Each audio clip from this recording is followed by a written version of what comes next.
ਸਤਨਾਮ ਸ੍ਰੀ ਵਾਹਿਗੁਰੂ ਸਾਹਿਬ ਜੀ।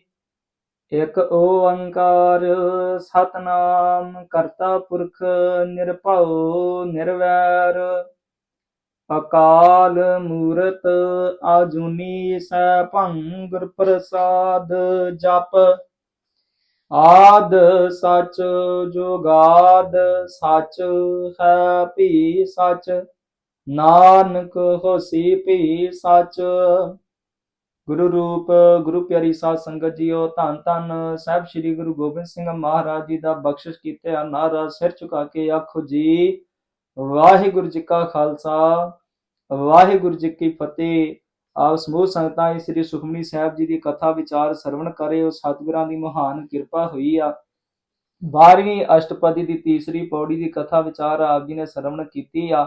ਆਪ ਵਡਭਾਗੇ ਉਹ ਸਤ ਸੰਗਤ ਦੀਆਂ ਘੜੀਆਂ ਪ੍ਰਾਪਤ ਕਰੇ ਹੋ, ਕਿਉਂਕਿ ਬਿਨਾਂ ਭਾਗਾਂ ਤੋਂ ਸਤ ਸੰਗਤ ਦੀਆਂ ਘੜੀਆਂ ਨਹੀਂ ਪ੍ਰਾਪਤ ਹੁੰਦੀਆਂ। ਸਤਿਗੁਰ ਫਰਮਾਉਂਦੇ ਨੇ, ਜਿਸਨੋ ਬਿਸਰੇ ਪੁਰਖ ਵਿਧਾਤਾ ਜਲਤਾ ਫਿਰੇ ਰਹੇ ਨਿਤ ਤਾਤਾ ਇਕਰਤ ਘਣੇ ਕੋ ਰਖੇ ਨਾ ਕੋਈ ਨਰਕ ਘੋਰ ਮੈਂ ਪਾਵਣਾ।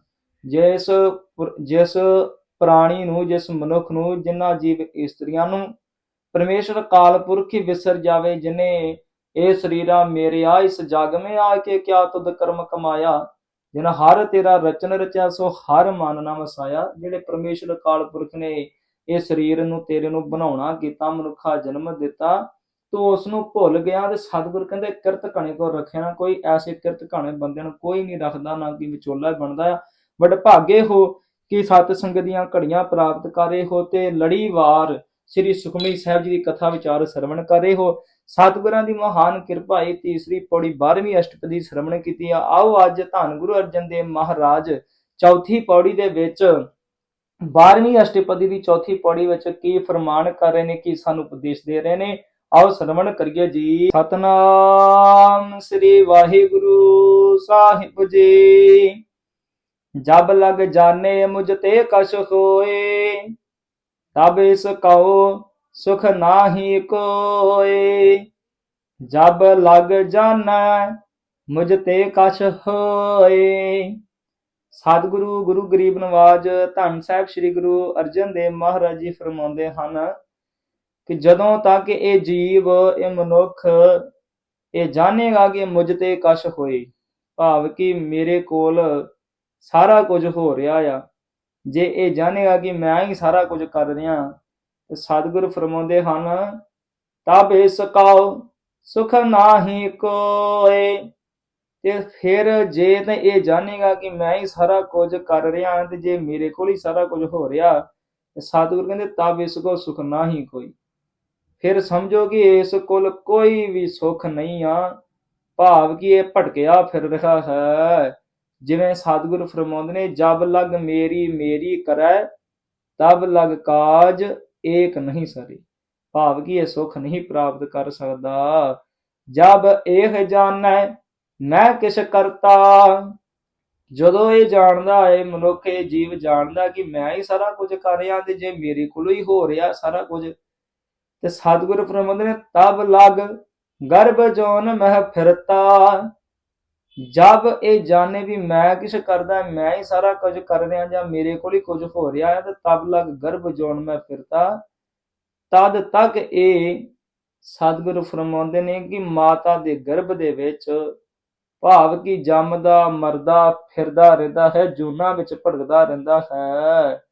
ਜਬ ਧਾਰਿਆ ਕਉ ਬੈਰੀ ਮੀਤ, ਜਦੋਂ ਤੱਕ ਇਹ ਜਾਣਦਾ ਹੈ ਕਿ ਆ ਮੇਰਾ ਮਿੱਤਰ ਹੈ ਤੇ ਇਹ ਮੇਰਾ ਬੈਰੀ ਹੈ, ਜਿੰਨਾ ਤੱਕ ਇਹ ਮਨ ਦੇ ਵਿੱਚ ਮਨਸਾ ਬਣਾਈ ਰੱਖੇਗਾ, ਭਾਵ ਕਿ ਮਿੱਤਰ ਤੇ ਵੈਰੀ ਦੀ ਜਦੋਂ ਤੱਕ ਇੱਕ ਸਮਾਨ, ਇੱਕ ਬਰਾਬਰ ਸਾਰਿਆਂ ਵਾਸਤੇ ਨਿਗਾਹ ਨਾ ਬਣੀ, ਨਜ਼ਰੇ ਰਹਿਮਤ ਨਾ ਪਈ, ਤੇ ਸਤਿਗੁਰ ਫਰਮਾਉਂਦੇ ਨੇ ਤਬ ਲਗ ਨੇਚਲ ਨਾਹੀ ਚੀਤ। ਤੇ ਤਦੋਂ ਤੱਕ ਇਸ ਦਾ ਜਿਹੜਾ ਚਿੱਤ ਆ, ਇਹਦਾ ਨਿਹਚਲ ਨਹੀਂ ਹੋਵੇਗਾ, ਭਾਵ ਕਿ ਇਹ ਚੱਲ ਨਹੀਂ ਹੋਵੇਗਾ, ਅਡੋਲ ਨਹੀਂ ਹੋਵੇਗਾ। ਜਬ ਲਗ ਮੋਹ ਮਗਨ ਸੰਗ ਮਾਏ, ਤੇ ਜਦੋਂ ਤੱਕ ਇਹ ਮੋਹ ਮਗਨ ਦੇ ਵਿੱਚ, ਮੋਹ ਮਾਇਆ ਦੇ ਵਿੱਚ ਮਸਤ ਰਹੇਗਾ, ਸਤਿਗੁਰ ਫਰਮਾਉਂਦੇ ਤਬ ਲਗ ਧਰਮ ਰਾਏ ਦੇ ਸਜਾਏ। ਤੇ ਜਦੋਂ ਤੱਕ ਇਹ ਮੋਹ ਮਾਇਆ ਦੇ ਵਿੱਚ ਫਸਿਆ ਰਹੇਗਾ ਉਦੋਂ ਤੱਕ ਹੀ ਧਰਮ ਰਾਏ ਇਸ ਨੂੰ ਸਜਾ ਦਿੰਦਾ ਰਹੇਗਾ। ਭਾਵ ਕਿ ਕਾਮ ਕ੍ਰੋਧ ਲੋਭ ਮੋਹ ਹੰਕਾਰ ਮਨ ਦੇ ਉੱਤੇ ਮੰਡਰਾਉਂਦੇ ਰਹਿਣਗੇ ਤੇ ਇਸ ਨੂੰ ਚੈਨ ਦੇ ਨਾਲ ਟਿਕਣ ਨਹੀਂ ਦੇਣਗੇ ਤੇ ਧਰਮ ਰਾਏ ਵੀ ਵੱਖਰੀ ਸਜ਼ਾ ਦਿੰਦਾ ਰਹੇਗਾ। ਰੱਬ ਕਿਰਪਾ ਤੇ ਬੰਧਨ ਟੁੱਟੈ। ਤੇ ਪ੍ਰਭੂ ਪਰਮੇਸ਼ਰ ਅਕਾਲ ਪੁਰਖ ਦੀ ਕਿਤੇ ਕਿਰਪਾ ਹੋ ਜਾਵੇ ਵੀ ਕਿਤੇ ਸਤ ਸੰਗਤ ਦੀਆਂ ਘੜੀਆਂ ਪ੍ਰਾਪਤ ਕਰ ਲਵੇ, ਉਸ ਅਕਾਲ ਪੁਰਖ ਪਰਮੇਸ਼ਰ ਦੀ ਕਥਾ ਸਰਵਣ ਕਰ ਲਵੇ, ਰੱਬ ਦੇ ਗੀਤ ਸਰਵਣ ਕਰ ਲਵੇ, ਅਕਾਲ ਪੁਰਖ ਦਾ ਨਾਮ ਜਪਣਾ ਕਰ ਲਵੇ ਤੇ ਫਿਰ ਸਤਿਗੁਰੂ ਕਹਿੰਦੇ ਕਿਤੇ ਫਿਰ ਪ੍ਰਭੂ ਪਰਮੇਸ਼ਰ ਅਕਾਲ ਪੁਰਖ ਦੀ ਕਿਰਪਾ ਹੋ ਜਾਵੇਗੀ। ਰੱਬ ਕਿਰਪਾ ਦੇ ਬੰਧਨ ਟੁੱਟੇ। ਫਿਰ ਪ੍ਰਭੂ ਪਰਮੇਸ਼ਰ ਅਕਾਲ ਪੁਰਖ ਦੀ ਕਿਰਪਾ ਦੇ ਨਾਲ ਸਾਰੇ ਹੀ ਬੰਧਨ ਜਿਹੜੇ ਕਿ ਟੁੱਟ ਜਾਂਦੇ ਨੇ, ਸਾਰੇ ਜੰਜਾਲ ਟੁੱਟ ਜਾਂਦੇ ਹਨ। ਗੁਰ ਪ੍ਰਸਾਦ ਨਾਨਕ ਹਉ ਛੁਟੈ। ਜੋ ਸਤਿਗੁਰੂ ਜੀ ਕਥਨ ਕਰਦੇ ਹਨ ਕਿ ਗੁਰਾਂ ਦੀ ਪ੍ਰਸਾਦ ਭਾਵ ਕਿ ਗੁਰੂ ਕਿਰਪਾ ਕਰੇ ਕਿ ਹਉ ਛੁਟੇ। ਹਉ ਦਾ ਮਤਲਬ ਹਉਮੈ ਦੇ ਬੰਧਨ ਸਾਰੇ ਹੀ ਛੁੱਟ ਜਾਂਦੇ ਹਨ। ਸੋ ਸਤਿਗੁਰਾਂ ਨੇ ਕਿਰਪਾ ਕੀਤੀ ਆ, ਪ੍ਰਭ ਕਿਰਪਾ ਤੇ ਬੰਧਨ ਟੁੱਟੇ। ਪ੍ਰਭੂ ਪਰਮੇਸ਼ਰ ਅਕਾਲ ਪੁਰਖ ਦੀ ਕਿਰਪਾ ਦੇ ਨਾਲ ਹੀ ਬੰਧਨ ਟੁੱਟਦੇ ਨੇ, ਹਉਮੈ ਦੇ ਜੰਜਾਲ ਟੁੱਟਦੇ ਨੇ ਤੇ ਗੁਰ ਪ੍ਰਸਾਦ ਨਾਨਕ ਹਉ ਛੁਟੇ। ਹਉ ਦਾ ਅਰਥ ਵੀ ਹਉਮੈ ਆ, ਭਾਵ ਕਿ ਗੁਰੂ ਦੀ ਕਿਰਪਾ ਦੇ ਨਾਲ ਹਉਮੈ ਤੋਂ ਛੁੱਟੀਦਾ ਹੈ ਤੇ ਸਤਿਗੁਰਾਂ ਦੀ ਕਿਰਪਾ ਦੇ ਨਾਲ ਹੀ ਇਹ ਬੰਧਨਾਂ ਤੋਂ ਜਿਹੜੇ ਭਾਵ ਬੰਧਨ ਕੀ ਜਬ ਲਗ ਮੋਹ ਮਗਨ ਸੰਗ ਮਾਏ ਤਬ ਲਗ ਧਰਮ ਰਾਏ ਦੇ ਸਜਾਏ। ਜਬ ਧਾਰੇ ਕਉ ਬੈਰੀ ਮੀਤ। ਜਦੋਂ ਤੱਕ ਅਸੀਂ ਬੈਰੀ ਮਿੱਤਰ ਸਮਝਦੇ ਰਹੇ ਇਹ ਮੇਰਾ ਵੈਰੀ ਹੈ ਤੇ ਇਹ ਮੇਰਾ ਮਿੱਤਰ ਹੈ, ਜਦੋਂ ਤੱਕ ਅਸੀਂ ਜਬ ਲਗ ਮੋਹ ਮਗਨ ਸੰਗ ਮਾਏ, ਜਦੋਂ ਤੱਕ ਅਸੀਂ ਮੋਹ ਮਾਇਆ ਦੇ ਵਿੱਚ ਮਸਤ ਰਹੇ ਤੇ ਉਹਨਾਂ ਤੱਕ ਸਤਿਗੁਰ ਕਹਿੰਦੇ ਇਹ ਹਉਮੈ ਦੇ ਬੰਧਨ, ਇਹ ਮੋਹ ਮਾਇਆ ਦੇ ਬੰਧਨ ਨਹੀਂ ਛੁੱਟਣਗੇ। ਇਹ ਉਦੋਂ ਛੁੱਟਣਗੇ ਜਦੋਂ ਪ੍ਰਭ ਕਿਰਪਾ ਤੇ ਬੰਧਨ ਟੁੱਟੇ। ਪ੍ਰਭੂ ਦੀ ਕਿਰਪਾ ਹੋਵੇਗੀ ਫਿਰ ਬੰਧਨ ਟੁੱਟਣਗੇ, ਇਹ ਜੰਜਾਲ ਟੁੱਟਣਗੇ। ਗੁਰ ਪ੍ਰਸਾਦ ਨਾਨਕ ਹੋ ਛੁਟੇ ਤੇ ਫਿਰ ਸਤਿਗੁਰ ਕਿਰਪਾ ਕਰਨਗੇ ਤੇ ਫਿਰ ਇਹ ਹਉਮੈ ਦੇ ਬੰਧਨ ਜਿਹੜੇ ਆ, ਮੋਹ ਮਾਇਆ ਦੇ ਬੰਧਨ ਇਹ ਸਾਰੇ ਹੀ ਛੁੱਟ ਜਾਣਗੇ। ਸੋ ਸਤਿਗੁਰਾਂ ਨੇ ਕਿਰਪਾ ਕੀਤੀ। ਆਪ ਸਮੂਹ ਸੰਗਤਾਂ ਨੇ ਹੀ 12ਵੀਂ ਅਸ਼ਟਪਦੀ ਦੀ ਚੌਥੀ ਪੌੜੀ ਸਰਵਣ ਕੀਤੀ। ਬੇਅੰਤ ਹੀ ਪ੍ਰਕਾਰ ਦੀਆਂ ਭੁੱਲਾਂ ਗਲਤੀਆਂ ਹੋਈਆਂ ਆਪ ਸਾਧ ਸੰਗ ਗੁਰੂ ਸਾਹਿਬ ਬਖਸ਼ ਲੈਣ। ਇਸੇ ਤਰ੍ਹਾਂ ਹੀ 5ਵੀਂ ਪੌੜੀ ਦੀ ਕਥਾ ਵਿਚਾਰ ਹੋਵੇਗੀ। ਆਪ ਸਮੂਹ ਸੰਗਤਾਂ ਨਿਰਵਿਘਤਾ ਸਹਿਤ ਹੀ ਸ੍ਰੀ ਸੁਖਮਨੀ ਸਾਹਿਬ ਦੀ ਕਥਾ ਵਿਚਾਰ ਸਰਵਣ ਕਰਕੇ ਆਪਣਾ ਜੀਵਨ ਸਫਲਾ ਕਰਨਾ ਹੈ। ਵਾਹਿਗੁਰੂ ਜੀ ਕਾ ਖਾਲਸਾ, ਵਾਹਿਗੁਰੂ ਜੀ ਕੀ ਫਤਿਹ।